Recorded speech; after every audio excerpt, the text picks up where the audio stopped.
പറയാനുണ്ടോടോ കൂടുതൽ? എനിക്കും ഉണ്ട് പറയാൻ ഇനിയും. മനസ്സിലായോ? ഗുഡ് മോർണിംഗ് ഉമ്മ. Have A nice day. Take care. Love you all. ഇത് സബ്സ്ക്രിപ്ഷനിൽ ഇന്ന് ഇട്ട സാധനമാണ്. നമസ്കാരം.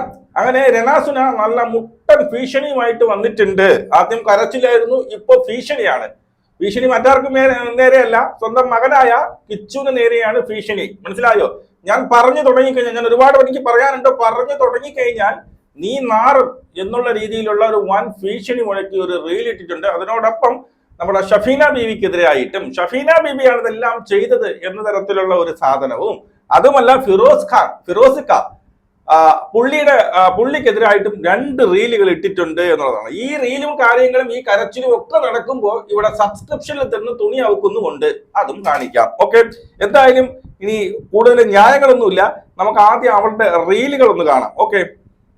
ഒരുപാട് പേര് എന്നെ വിളിച്ച് ഇന്നലെ എൻ്റെ വീഡിയോ കണ്ടിട്ട്, ഞാനിപ്പോഴും ദുബായി തന്നെയാണ്, ഒരുപാട് നല്ല ആൾക്കാർ എന്നെ വിളിച്ച് ഞാൻ ഓക്കെ ആണോ എന്ന് ചോദിച്ചാൽ ഞാൻ ഓക്കെയാണ്.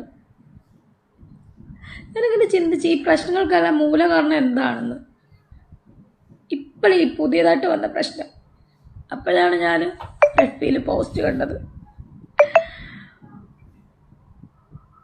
നിരവധി പെണ്ണുങ്ങളെയും ആണുങ്ങളെയും തകർക്കുന്നൊരു സ്ത്രീ, പ്രത്യേകിച്ച് എന്നെ കരുവാക്കിക്കൊണ്ട് എന്നെ ടാർഗറ്റ് ചെയ്യുന്നൊരു സ്ത്രീ, അവരുടെ പോസ്റ്റാണ് കണ്ടത്.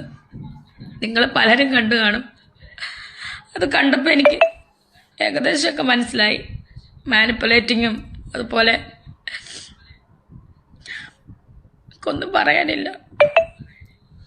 ഓക്കെ, ഈ പോസ്റ്റ് ഇത് ആരെ കുറിച്ചാണ് പറയുന്നതെങ്കിൽ മറ്റാരെ കുറിച്ചല്ല, ഇത് ഷഫീന ബീവിയെ കുറിച്ചാണ് ഈ പറയുന്നത്. ഷഫീന ബീവി എന്താണ് ഇട്ടത്, ആ പോസ്റ്റ് ഞാൻ ഇവിടെ കൊടുക്കാം. ഇതാണ് ഷഫീന ബീവി ഇട്ട പോസ്റ്റ്. അതിനകത്ത് കിച്ചും ഷഫീന ബീവിയുടെ മകനുമായി ചേർന്ന് നിന്നുകൊണ്ട് എടുത്ത ഒരു പോസ്റ്റാണ്.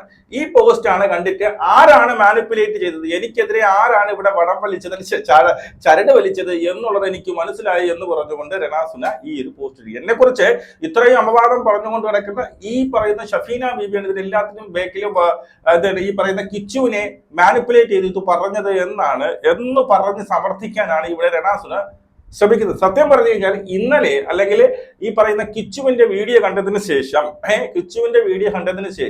കിച്ചുവിന്റെ ആ ഒരു മാനസികാവസ്ഥ ബാക്കി എല്ലാവരും പോലെ എനിക്കും വളരെ ഒരു പേടി ഉണ്ടായിരുന്നു. ഇവൻ എന്തെങ്കിലും കടുങ്കൈ ചെയ്തു കളയുമോ എന്നുള്ളൊരു പേടി ഉണ്ടായിരുന്നു. അത് കണ്ടിട്ട് ഈ പറയുന്ന ഷഫീന ബീബിയും മകനുമായിട്ട് അവിടെ ചെല്ലുകയും ഒരു സാന്ത്വനം അവനൊന്ന് സമാധാനിപ്പിക്കുകയൊക്കെ ചെയ്തു. അതിന്റെ ഒരു ഫോട്ടോ എടുത്തിട്ടു. ഇതിൽ ഇവര് പറയുന്നത് ഇതിന് മുമ്പേ പോയി എടുത്തിട്ടത് കണക്കാണ് പറയുന്നത്. അതായത് കിച്ചുവിനെ കൊണ്ട് ആ വീഡിയോ ചെയ്യിപ്പിച്ചത് വരെ ഷഫീന ബീബി അവളാണ് മാനിപ്പുലേറ്റ് ചെയ്തത് എന്നാണ് നമ്മുടെ രണാസുന പറയുന്നത്. രണാസുനയുടെ എനിക്ക് ഒരു കാര്യം ചോദിക്കാൻ, ഇത്രയും പ്രശ്നങ്ങളായി, നീ ഒരു മോനെ വിളിച്ച മോനെ എന്താണ് സംഭവം എന്ന് പറഞ്ഞ് വിളിച്ച് തിരക്കിയോ? അതല്ല ഇവിടെ കൊണ്ട് പോസ്റ്റ് ചെയ്യണം. ഞാൻ എന്റെ മകനെ വിളിച്ചു, അവൻ അപ്പോഴത്തെ ഒരു സാഹചര്യത്തിൽ അവൻ പറഞ്ഞു പോയതാണ് എന്ന് പറഞ്ഞുകൊണ്ടൊരു പോസ്റ്റ് ഇട്ടോ? വിളിച്ചോ? ഇല്ല. അതിന് വിളിച്ചത് മാത്രമല്ല, അവനെതിരായിട്ട് ഭീഷണിയാണ് താങ്കൾ മുടക്കുന്നത്. കേൾക്കാം. എനിക്ക് ആരോടും ഒരു പിണക്കോ പരിഭവങ്ങളോ ഒന്നുമില്ല. എല്ലാം ഒന്നും പറഞ്ഞിട്ടില്ല. എനിക്ക് പറയാൻ തുടങ്ങിക്കഴിഞ്ഞാൽ ഇതിവിടെ അങ്ങും തീരത്തില്ല. അറിയുന്നവർക്കറിയാം. ഞാൻ ഒരുപാട് അനുഭവിച്ചിട്ട് തന്നെയാണ് ഇവിടെ നിൽക്കുന്നതും, ചേട്ടനുള്ളപ്പോഴും ചേട്ടൻ മരിച്ചപ്പോഴും എല്ലാം. പക്ഷെ ഇതൊന്നും ഞാനും ആരോടും പറഞ്ഞിട്ടില്ല. എല്ലാവർക്കും എൻ്റെ കുറ്റം കാണാനും ആണ് നേരം.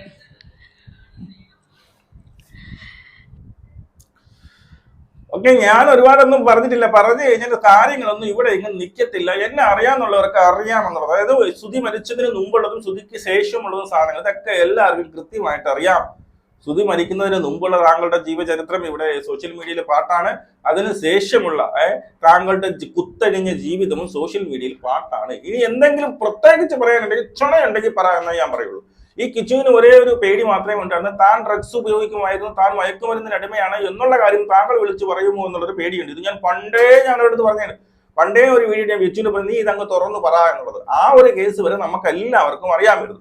അവൻ എന്തുകൊണ്ട് മയക്കുമരുന്നിന് അടിമയായി, അവൻ എന്തിനു ഡ്രഗ്സിന് അടിമയായി എന്നുള്ളതിനെ കുറിച്ചുള്ള വിശദീകരണമാണ് അവൻ ഇന്നലത്തെ വീഡിയോയിൽ ഇട്ടിരിക്കുന്നത്. മനസ്സിലായോ? തന്നെ 3 വർഷം വരെ വീട്ടിനകത്ത് ഒരൊറ്റ മനുഷ്യർ വരാതെ അടച്ചിരുന്ന് ഒറ്റയ്ക്ക് ഏകാന്തത അനുഭവിച്ചപ്പോൾ ഏതൊരു മനുഷ്യനും ഉണ്ടാകുന്നതായിട്ടുള്ള ഒരു ഒരു സ്വഭാവം അവന് ഉണ്ടായി എന്നുള്ളത്. അതിന്റെ ഉത്തരവാദിത്വം താങ്കൾക്ക്, അതിന്റെ ഉത്തരവാദിത്തത്തിൽ നിന്ന് താങ്കൾക്ക് ഒരിക്കലും മാറി നിൽക്കാൻ പറ്റത്തില്ല. താങ്കളായിരുന്നു ആ വീട്ടിലുണ്ട്, താങ്കളായിരുന്നു അവന്റെ അമ്മ, താങ്കളാണ് അവനെ ആഹാരം വെച്ചു കൊടുക്കാൻ, അവൻ ഇതിൽ നിന്നൊക്കെ പിന്തിരിക്കാനൊക്കെ ചെയ്യാനുള്ളത്. അതൊന്നും താങ്കൾ ചെയ്തില്ല. അവിടെ അച്ഛൻ വന്നതിന് ശേഷം മാത്രമാണ് എനിക്ക് ആഹാരം, അച്ഛൻ ആഹാരത്തിന് വേണ്ടി മാത്രമാണ് അച്ഛനകത്ത് വരുന്നത്. അപ്പോഴാണ് അച്ഛനെ കാണുന്നത്. അവൻ ആ റൂമിൽ നിന്ന് വെളിയിറങ്ങാതെ ഇരുന്നു. ഇതൊക്കെ എല്ലാവർക്കും ഇത് നമുക്ക് അറിയില്ലായിരുന്നു. ഇപ്പോഴും പറഞ്ഞത് ബാക്കിയുള്ള താങ്കളുടെ മുൻ ചരിത്രവും ഇപ്പോഴുള്ള ചരിത്രമൊന്നും കാണണ്ട. നമ്മൾ നേരെ പോയി സബ്സ്ക്രിപ്ഷൻ പോയി കഴിഞ്ഞാൽ എന്താണ് താങ്കൾ ഇപ്പോഴും എന്നുള്ളത് കൃത്യമായിട്ട് അറിയാൻ സാധിക്കുമെന്നുള്ളതാണ്. എനിക്കന്ന് 23 വയസ്സേ ഉള്ളൂ, 24 വയസ്സേ ഉള്ളൂ.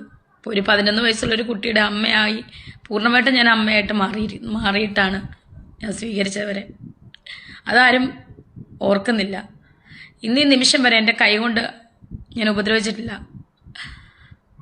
അങ്ങനെ ഉപദ്രവിച്ചവരുമുണ്ട്, ഇതിനകത്ത് വന്ന ആൾക്കാരിൽ ഉപദ്രവിച്ചവരുമുണ്ട് ആ കുട്ടിയെ. അപ്പോൾ ഇന്ന് വരെ ഞാൻ പൂർണ്ണമായിട്ടുള്ള അമ്മയായി എന്ന് അതിന്റെ അർത്ഥമൊന്നുമില്ല. എങ്ങനെയാണ് പൂർണ്ണമായിട്ട്? എങ്ങനെയാണ് റൂമിനകത്ത് കൊണ്ട് അടച്ചിടുന്നതാണോ? ആണോ? ഒരു വകയും മിണ്ടാതെ അവന്റെ അടുത്ത് സംസാരിക്കുകയും കൂടി ചെയ്യുക, സ്വന്തം അച്ഛനെ കാണാൻ അനുവദിക്കാതിരുന്നതാണോ പൂർണ്ണമായിട്ടുള്ള അമ്മയാകുന്നത് എന്നുള്ളത് എനിക്ക് മനസ്സിലായിട്ടില്ല.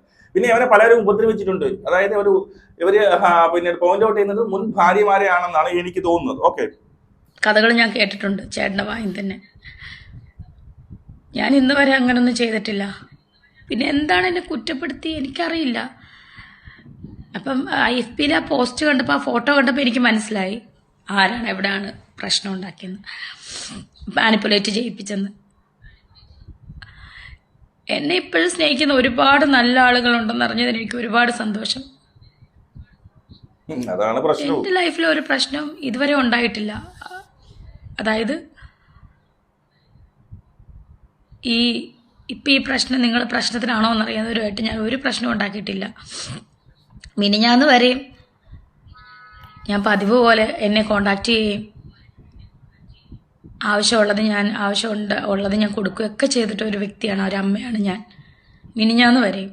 പിന്നെ എന്താണ് ഇവിടെ സംഭവിച്ചെന്ന് എനിക്കറിയില്ല. ഓക്കെ, ഈ പറഞ്ഞ വ്യക്തിയുമായിട്ട് അത് മോനെന്ന് പറയുന്നില്ല, അല്ലെങ്കിൽ കിച്ചു എന്ന് പേരും എടുത്തു പറയുന്നില്ല, എനിക്ക് ഇതുമായിട്ട് ഒരു പ്രശ്നവുമില്ല. അല്ലാതെ അവൻ പറഞ്ഞത് കള്ളമാണെന്നോ അവൻ എന്തുകൊണ്ട് അങ്ങനെ, അതൊന്നും അല്ല. അവൻ ഒരുപാട് ആരോപണങ്ങൾ നടത്തിയിട്ടുണ്ട്. അവൻ വീട്ടിൽ ഒറ്റയ്ക്ക് ഇരുന്നപ്പോൾ താങ്കൾ അനുവദിക്കാതിരുന്നിട്ടുണ്ടോ ചോദിക്കുക. ഞാൻ അങ്ങനെ ചെയ്തു, നീ എന്തിനങ്ങനെ പറഞ്ഞു?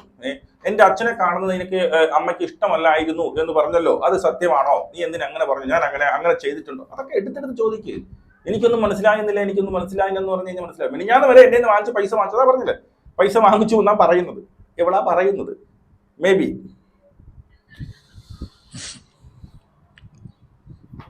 എനിക്കൊന്നും അറിയില്ല. ടോട്ടലി ഇപ്പം മനസ്സിലായി. ആ ഫോട്ടോ കണ്ടപ്പോൾ എനിക്ക് മനസ്സിലായി മാനിപ്പുലേറ്റിംഗ് ആണെന്ന്. അവരെ സ്വാധീനിച്ചത് എങ്ങനെയാണെന്ന് എനിക്ക് മനസ്സിലായി.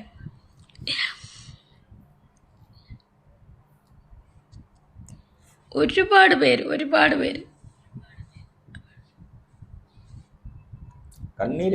എന്നെ വിളിച്ച് തിരക്കി. ഞാൻ ഓക്കെ ആണോ എന്ന് ചോദിച്ചു. ഇത് എന്റെ നെഗറ്റീവ് അടിക്കുന്നവർക്ക് ഒരു സന്തോഷമായിരിക്കും ഞാൻ ഈ കരയുന്നതൊക്കെ.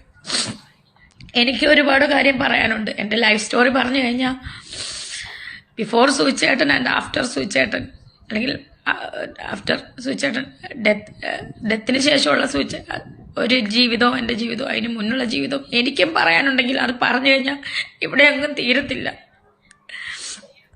എന്നെക്കൊണ്ട് അതൊന്നും പറയിപ്പിക്കരുത്.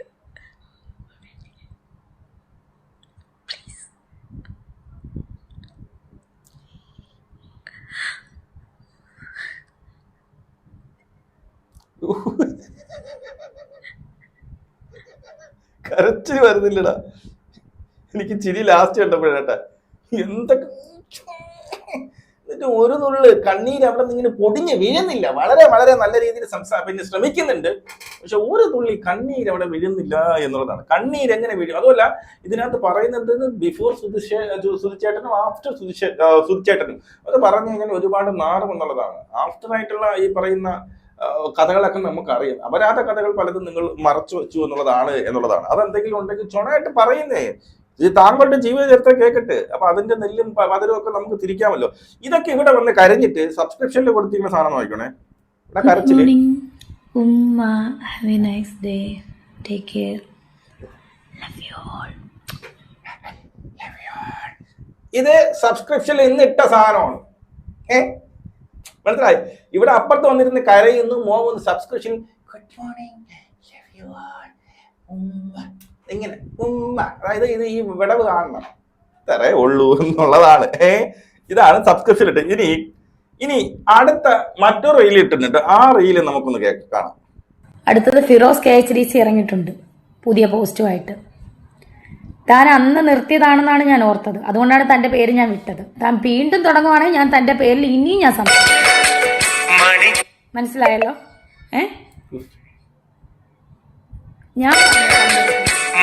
ഞാൻ പറഞ്ഞോ തൻ്റെ അടുത്ത് വീട് തരാൻ, പിള്ളേർക്ക് വീട് കൊടുക്കാൻ പറഞ്ഞോ? ഇല്ലല്ലോ. അതൊക്കെ നമ്മൾ കഴിഞ്ഞ പ്രശ്നങ്ങളാണ്. എൻ്റെ കരച്ചിലെ നാടകീയതയാണ്. എനിക്കും പറയാനുണ്ടോ കൂടുതൽ? എനിക്കും ഉണ്ട് പറയാൻ ഇനിയും. മനസ്സിലായോ? എനിക്കും ഉണ്ട് പറയാൻ. തന്നെ പറഞ്ഞാൽ എൻ്റെ കരച്ചിൽ നാടകീയതയാണെന്നല്ലേ? കൊള്ളാം. എൻ്റെ കരച്ചിൽ നാടകീയതയാണെന്ന് താൻ പറഞ്ഞല്ലോ. ഇനി എൻ്റെ പേരിൽ ഇനി എന്തെങ്കിലും പോസ്റ്റ് ഇട്ടാ എനിക്കറിയാം ബാക്കി എന്തൊക്കെയാണ് പറയേണ്ടതെന്ന്. തന്നോട് മാത്രമുള്ള വാണിംഗ് ആണിത്, ഫിറോസ് KHDCയോട്. തന്നോട് ഒന്നിനും ഞാൻ വരുന്നില്ല. താൻ എൻ്റെ പേരിലും ഇനി സംസാരിക്കണ്ട, കേട്ടല്ലോ? മനസ്സിലായില്ല? ഇനി എന്റെ പേരിൽ പോസ്റ്റ് ഇട്ട് കഴിഞ്ഞു കഴിഞ്ഞാൽ ഞാൻ എന്തൊക്കെ വിളിച്ച് ഫിറോസിക്ക താങ്കൾ എന്തൊക്കെ ചെയ്ത് അവളെ എന്റെ ഇത് വിളിച്ച് പറയുന്ന പറഞ്ഞിരിക്കുന്നത് ഭീഷണിയാണ്. താങ്കളോട് മാത്രം, വേറെ ആരോടും ഇല്ല, താങ്കളോട് മാത്രം. എന്തിന് ഞാൻ വീട് വരെ പറഞ്ഞാലാ? നീ എന്തുണ്ടായിരിക്കും വീട് എന്നാണ് ചോദിച്ചത്. ഇനി ഫിറോസിന് ഇട്ട പോസ്റ്റ് ഞാൻ ഇവിടെ നിന്ന് വായിക്കാം. ഫിറോസ് KHDC ഇട്ട പോസ്റ്റ് ഇങ്ങനെയാണ്: ഞങ്ങളുടെ ഒരു പൊട്ട തീരുമാനമായിരുന്നു അവരുടെയും ഇവരുടെ കുഞ്ഞുങ്ങൾക്കും കുടുംബത്തിനും ഒരു വീട് നൽകുക എന്നുള്ളത്. അതുകൊണ്ട് എന്ത് നേടിയെന്നോ ആർക്കും ഇന്നറിയില്ല. ചീത്തപ്പേര് കിട്ടി, മനസമാധാനം പോയി, വർക്കുകൾ കുറഞ്ഞു, കുറെ പേർ കളിയാക്കി, കുറെ പേർ തെറി വിളിച്ചു, 2 തവണ പരാതിക്കാരനായി പോലീസ് സ്റ്റേഷനിൽ കയറി, ഒരുപാട് സൗഹൃദങ്ങൾ ചാമ്പലായി പോയി, ഫാമിലി ലൈഫിന്റെ സ്വസ്ഥത പോയി. അടുത്ത ഇനിയും ഒരുപാട് കാര്യങ്ങൾ കിച്ചുവിന് പറയാനുണ്ട്. ഇതുവരെ പറഞ്ഞതല്ല, പറയാനുള്ളതാണ് അതിഭീകരം. ഈ പറഞ്ഞതൊന്നുമല്ല, ഇനി പറയാനുള്ളതാണ് അതിഭീകരം എന്ന് പറഞ്ഞു ഫിറോസ് ഒരു പോസ്റ്റ്. ഇവരുടെ ഈ കരച്ചിൽ പോലും വെറും നാടകീയതയാണ്. ഇടയ്ക്ക് അഭിനയിക്കുന്ന കഥാപാത്രങ്ങളിലെ ചില നിമിഷങ്ങൾ മാത്രമാണിതെന്ന് ഞാൻ വിശ്വസിക്കുന്നു. കറക്റ്റ്. താങ്കൾ മാത്രമല്ല, ഇവിടെയുള്ള 99% ആൾക്കാരും അത് തന്നെയാണ് വിശ്വസിക്കുന്നത്. അതിന്റെ കൃത്യമായിട്ടുള്ള ഒരു എവിഡൻസ് ആണ് ഈ പറയുന്ന ഇവിടെ ഈ സബ്സ്ക്രിപ്ഷനിൽ കൊണ്ടുപോയി വീണ്ടും കാണിച്ചു കൊടുക്കുന്നത് എന്നുള്ളതാണ്. നമുക്ക് സങ്കടമുണ്ട്, നമ്മൾ ആത്മഹത്യയുടെ വക്കീലാണ് എന്നൊക്കെ പറയുമ്പോൾ എന്ത് ചെയ്യണം? നമ്മൾ ആ രീതിയിലായിരിക്കണം എല്ലായിടത്തും. അതായത് നമ്മുടെ സോഷ്യൽ മീഡിയയിൽ മറ്റുള്ളവരെ മാനിപ്പുലേറ്റ് ചെയ്യാൻ വേണ്ടിയിട്ട് ഒരു വീഡിയോ, ഞാൻ ആത്മഹത്യ ഭീഷണി, മുഖ്യമായും ഒരു കള്ള ആത്മഹത്യ ട്രൈ ഒക്കെ നടത്താനുള്ള ചാൻസ് ഉണ്ട്. നമ്മുടെ കൈയൊക്കെ ഞരമ്പൊക്കെ മുറിച്ചിട്ട് കെട്ടി ഹോസ്പിറ്റലിൽ ഇങ്ങനെ കിടക്കുക, അയ്യോ ഞാൻ ആത്മഹത്യക്ക് ശ്രമിച്ചു, അത്ഭുതകരമായി രക്ഷപ്പെട്ടു എന്ന് വരാനും ചാൻസ് ഉണ്ട്. കാരണം രണാസുനയാണല്ലോ, ക്രൂഡ് ബുദ്ധി അങ്ങനെയൊക്കെയാ പോകുന്നത്. അതുകൊണ്ട് തന്നെ ഇതൊക്കെ മുന്നിൽ കണ്ടുകൊണ്ട് തന്നെയാണ് നിൽക്കുന്നത്, നമ്മളൊക്കെ വീഡിയോ ഇടുന്നത്. മനസ്സിലായോ? താങ്കൾ ഈ ലോകം ഇടിഞ്ഞു വീണാലും ദൈവം തമ്പുരാൻ മുന്നിൽ നിന്ന് പറഞ്ഞിട്ട് നീ ഇതൊക്കെ ഒന്ന് നിർത്തുന്നു പറഞ്ഞാൽ നീ ആരുടെ നീ പോടാ എന്ന് പറയും ദൈവത്തിന്റെ അടുത്ത്. എന്റെ ചെലവിനാ ഞാൻ കഴിയുന്നത് ചോദിക്കുന്ന താങ്കൾ ആത്മഹത്യ ചെയ്യുന്ന വിധത്തിൽ എനിക്ക് ചിരിയാണ് എന്നുള്ളതാണ്. ഇനി എന്താണ് കിച്ചുവിനെ കുറിച്ച് താങ്കൾക്ക് പറയാനുള്ളത്? ചൊണയുണ്ടെങ്കിൽ പറ എന്നുള്ളതാണ്. ചൊണയുണ്ടെങ്കിൽ ഭീഷണിയല്ല, ചൊണയുണ്ടെങ്കിൽ ഇങ്ങനെ ചുമ്മാ ഈ പറയുന്ന കാറ്റത്ത് വായുവിൽ അങ്ങനെ പറഞ്ഞിട്ട് കാര്യമൊന്നുമില്ല, എവിഡൻസ് ഉണ്ട്. എന്താണ് പറയാനുള്ളത്? ഈ പറയുന്ന കിച്ചു ആരോപിച്ച ആരോപണങ്ങൾ. എൻ്റെ അടുത്ത് ആദ്യം ഈ പറയുന്ന അമ്മയെ പോലെയൊക്കെ അല്ലെങ്കിൽ ഭയങ്കര കൂട്ടുകാരെ പോലെയൊക്കെ സ്നേഹിച്ചിരുന്നു, പിന്നെ അതിനുശേഷം എന്നെ കണ്ണെടുത്താൽ കണ്ടൂടെയായിരുന്നു, ഞാൻ ഒരു റൂമിനകത്ത് 3 വർഷം ഇങ്ങനെയായിരുന്നു, എൻ്റെ അച്ഛനെ ഒന്ന് കാണാനും സംസാരിക്കാനും ഈ അമ്മയ്ക്കൊന്നും ഇഷ്ടമല്ലായിരുന്നു, എന്തെന്ന് എനിക്ക് അറിഞ്ഞൂടാ, ആർക്കും എന്നെ ഇഷ്ടമല്ലായിരുന്നു. ഇതൊക്കെ അവൻ താങ്കൾക്ക് നേരെ ഉയർത്തിവിട്ട ആരോപണങ്ങളാണ്. ഇതിനെന്തു മറുപടിയാണുള്ളത്? അല്ലാതെ അവിടെ ഇവിടെയും തൊടാതെ ആൾക്കാരെ പറ്റിക്കുന്ന പരിപാടി നിർത്തുക എന്നുള്ളതാണ്. അല്ല, കട്ടയ്ക്ക് അങ്ങോട്ട് പറ, ആൾക്കാർക്ക് മനസ്സിലാവട്ടെ ഇത് ആരുടെ ഭാഗത്താണ് ശരിയെന്ന് ആൾക്കാർക്ക് മനസ്സിലാവട്ടെ. അതിനുള്ള ചുണയുണ്ടോ? ഇത്തിരി പുളിക്കും. നീ കൂടുതൽ ഇടയിൽ കഴിഞ്ഞാൽ ഈ പറയുന്ന ഫിറോസിക്ക പറഞ്ഞതുപോലെ പറഞ്ഞതല്ല ഭീകരം, പറയാനിരിക്കുന്നതാണ് അതിഭീകരം. ഇന്ന് എനിക്കും പറയാനുള്ളൂ. നിങ്ങളുടെ അഭിപ്രായം മനസ്സിലാക്കാൻ വേണ്ടി നമുക്ക് കാണാം. ജയ് ഹിന്ദ്.